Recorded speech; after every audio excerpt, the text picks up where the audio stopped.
আজি general purpose কমিটিৰ সভাৰ লগতে আমাৰ আজি পাৰ্লিয়ামেণ্ট আমাৰ যি অল পাৰ্টিৰ মিটিং এই মিটিঙো আমাৰ হৈছিলে আগন্তুক দিনত যাতে স্মুথলি যাতে বিধানসভাখন যাতে আমি চলাব পাৰোঁ তাৰ কাৰণে বিভিন্ন ধৰণৰ আমি আজি ৰেজুলেশ্যন এডপ্ট কৰিছোঁ মই ভাবোঁ যে আগন্তুক দিনত ব্যতিক্ৰমী ৰূপত অসমৰ ৰাইজৰ যিটো ধাৰণা বিধানসভাখনক লৈ পেলাই যিহেতু আমি বিভিন্ন সময় যি আমাৰ বিভিন্ন ধৰণৰ বাক বিতৰণতা চলে বা বিভিন্ন প্ৰশ্ন উত্তৰে হওক আৰু সেইবোৰে সাধাৰণতে বাতৰিত পৰিৱেশন কৰা হয় যাৰ কাৰণে অসমৰ মানুহৰ ধাৰণা হৈছে কি যে অকল যেন ইয়াত যেন কাজিয়া পেচালে কৰা যেন কাম গতিকে এই যিটো পৰিৱেশ আমাৰ যিটো অসমৰ ৰাইজে দেখা পাই থাকে গতিকে সেই পৰিৱেশটো যাতে নোহোৱা হয় তাৰ কাৰণে ইতিমধ্যে আমি ব্যৱস্থা কৰিছোঁ মুখ্যমন্ত্ৰী আৰু LOP ভাষণৰ মাজত কোনো ইণ্টাৰফেয়াৰ কৰিব নোৱাৰিব নাই মই ক'লোৱে যে আগন্তুক দিনত যে নতুন ৰূপত নিশ্চিত ৰূপত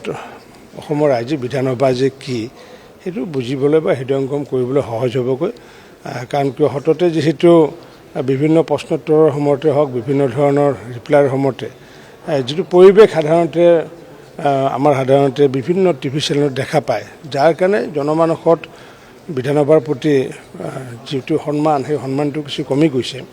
গতিকে সেইটো পুনৰ ঘূৰাই অনাৰ কাৰণে আমি প্ৰচেষ্টা চলাইছোঁ মই ক'লোৱে যে আজি একো মই নকওঁ আপোনালোকে যেতিয়া বিধানসভা চলিব তেতিয়া দেখিব তাৰপিছত মই কাৰণ এইকাৰণে সোধা গৈছে যে দীৰ্ঘ বিৰতিৰ অন্তত এই জেনেৰেল পাৰ্পাছ কমিটিৰ বৈঠক অনুষ্ঠিত হৈছে কিন্তু জেনেৰেল পাৰ্পাছ কমিটি অনুষ্ঠিত নোহোৱাকৈ বহুত কিবা কিবি হৈছিলে মই সেই বিষয়ে একো মন্তব্য নিদিওঁ মই যি কৰিম জেনেৰেল পাৰ্পাছ কমিটিৰ লগত আলোচনা কৰিম যি কৰিম অল পাৰ্টিৰ যিসমূহ নেতা তেওঁলোকৰ আলোচনা কৰিম মই ভাবোঁ যে প্ৰেচিডেণ্ট প্ৰিচাইড কমিটি ডিচাইড মই ভাবোঁ যে ইয়াতে মই সভাপতি আৰু মোৰ লগত থকাসকলৰ লগত আলোচনা কৰি পেলাইহে কৰিম যাৰ কাৰণে কেইবাখনো সমিতি আছে জেনেৰেল পাৰ্পাছ কমিটিয়ে হওক বা আমাৰ ষ্টেণ্ডিং কমিটিয়ে হওক BSC কমিটিয়ে হওক তাৰপিছত আমাৰ হেৰিয়া কমিটি হওক অল পাৰ্টিৰ কমিটি হওক গতিকে তেওঁলোকৰ পৰা কাৰণ সদনখন ভালদৰে চলোৱাৰ ক্ষেত্ৰত সকলোৰে সহায় সহযোগিতা লাগিব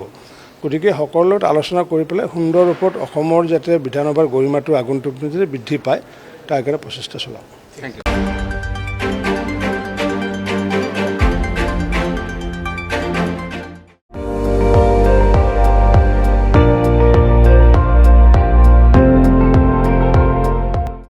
আপুনি চাই আছে ND24 সৰ্বশ্ৰেষ্ঠ নহয় সৰ্বোত্তমৰ দৌৰত